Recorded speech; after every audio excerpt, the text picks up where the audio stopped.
In our last video about charts, we're going to look at all the cool things that you can do in regards to formatting your charts. So let's dive right in. I've gotten a chart on my spreadsheet here, and the first step you're always going to want to do is to click on that chart in order to edit it. So I'm going to click here, and you'll notice as soon as I do that, I get 3 extra tabs up here, my contextual tabs, that will allow me to edit all the areas of my chart here. I've got a design tab, I've got a layout tab, and a format. Let's go into design first. When I click on that, I get all new options up here. So let's say, maybe I'm not so happy with this plain looking column chart. I can click on change chart type, and that gives me a whole bunch of different options I can choose for my chart. So if I don't want the rectangles as the shapes, I could do cylinders, or I could do cones or triangles.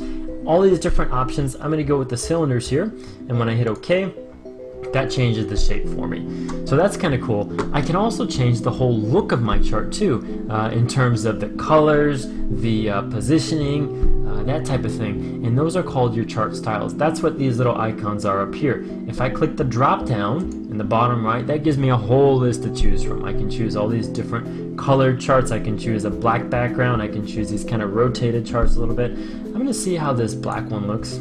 Okay, not too bad. So I'm going to go with this one. Now, you can also edit the individual parts of the chart as well. So let's say maybe I wanted Katie's series, the blue bars here, to show up as orange instead of blue. So these kind of adjustments are going to show up in my Format tab. If I go over here to Format, I first have to select the series that I want to edit. And I can do that by either clicking on it actually within the chart, or I can go up here and be a little bit more precise from the drop down. I can click on that and go down to the series I want to select. In this case, Katie's series. So I'm going to click on that. It selects all the blue bars for me, and then it's just a matter of going up here to my shape fill. I can choose an orange, I can choose red, whatever color I want. I'm going to go to orange here. I can even add some outlines or change the shape a little bit with all these options here, so you can kind of feel free to play around with those if you'd like. So that's how we can change individual areas. If I wanted to add actual numbers at the top of each of these bars, because sometimes it gets a little tough to see exactly where these bars are hitting in terms of the values, right? So, I've got this orange bar here. I don't know if it's exactly 6,000 or 7,000. I know it's somewhere in between there. And of course, if I hover over it, that gives me the exact value. But I don't know if I want to hover over every single bar to see what the amount is. I can always turn on what are called data labels. So this is actually going to be in my layout tab. I can go up here and you'll see my data labels icon right in my labels group. I can click on data labels. I'm going to go ahead and click show. Now, because I still have Katie's series selected, it's only going to turn on the data labels for her sales here. So I get the numbers right above each bar, but I can go through and select any series I want to turn those on and get them displayed right at the top of each of the bars. So that's pretty convenient, especially if somebody just wants to glance at your chart and get a look at the exact values. So remember where that is.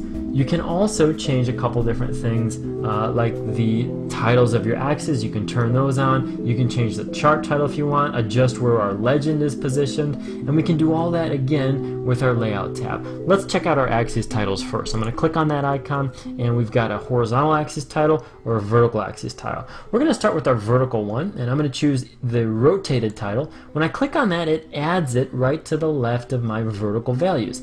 Now to change this title, I've just got to click in it. I'm going to use my up and down arrows and my backspace key to get rid of that title, and maybe I want to call this my bonus sales. So all I'm going to do is just type that in here, and it displays that right on my chart. I can also do this with my horizontal axis if I wanted to as well. Now if I wanted to change my chart title, I can easily go up on my icon and select it up here on the ribbon, or I can always just kind of click in my title up here and modify it that way too. So I'm going to delete this, and maybe I'll call this Pacific Fruits Bonus Sales 2012. Okay, very easy to do. I've got some options for my legend. Lastly here, I'm going to go up to my ribbon again. I'll click on legend, and it can't get much easier than this. All I've got to choose is from this list here where I want that legend to be displayed. I can choose to put it at the top.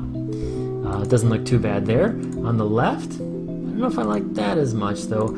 The bottom looks kind of nice. I think we're going to keep it there. So now I've got a nice sharp looking chart here with all the different points I wanted formatted and clear right there in front of me. So have fun with these tools. They're sure to help make your chart look very nice